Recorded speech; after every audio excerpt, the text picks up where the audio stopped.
Okay, we're gonna hold up on that one tutorial for the for that build because I need to go over something. What we need to do is we need to go over with this car. This basically is an auction car that I got, and I had restored it to mint condition for this purpose. Now you're probably confused now, but the reason is very clear. That is a very nice looking car. I mean, look at that thing. What it needs is a supercharger hanging out of that hood, and it's got my name written all over it.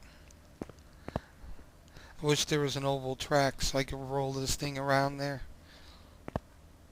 Run around in that Maluk during the day and then be terrorizing the streets with this at night. This is the Spectre. And those from 2014, as you remember, the Spectre. Red dot left is here. See that? So that's this thing here.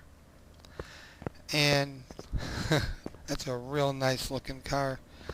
But anyways, it is here for the one reason, and that reason is for the engine that's in here.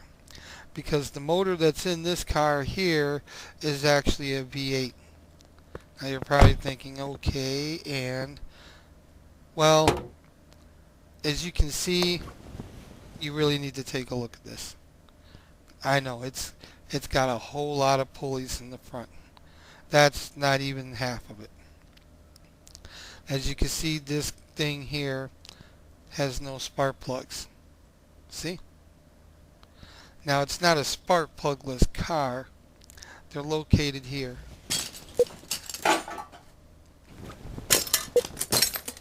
Now, if you have to take off this rocker arm, change out minor stuff, you don't need to pull the plugs out. You can leave them in there. Now this car uses a quad cam overhead system. That means there's two cams per side of the head. They are run off a belt in the timing cover that all these pulleys are on. Now, if you ever have to get this job, you gotta get these covers off, and then all of them wonderful pulleys in the front all have to come off. And you're probably wondering, well, why this? Because right here, this is attached to that cover. So it's part of the process.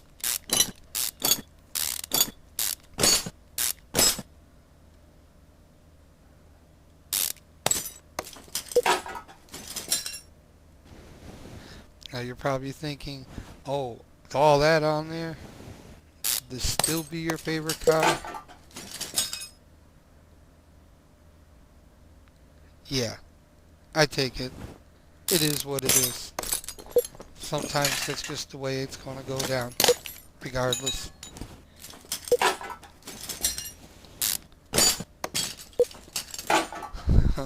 I sure don't mind saying so. Pretty sure that some of you guys who breaks down cars are probably thinking, wow, more stuff that can go wrong.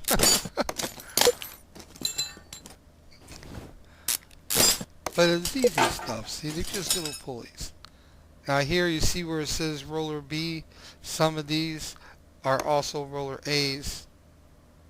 Here we go. See that? So you have that. So you have A and B on this. I think there's like 5 B's and 2 A's on this. Now this is a water pump. This actually goes through the casing. See it?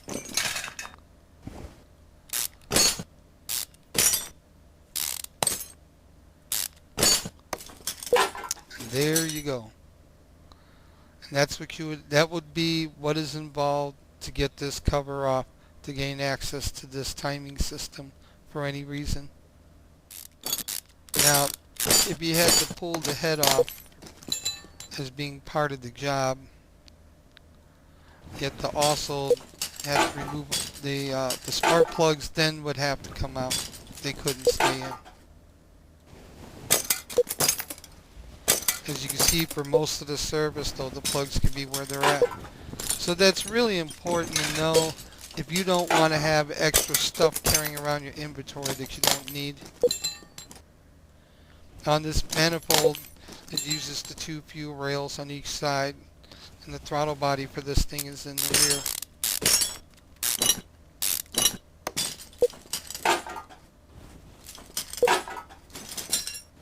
Might as well. Pretty sure everybody wants to see what's under this. Can't blame me.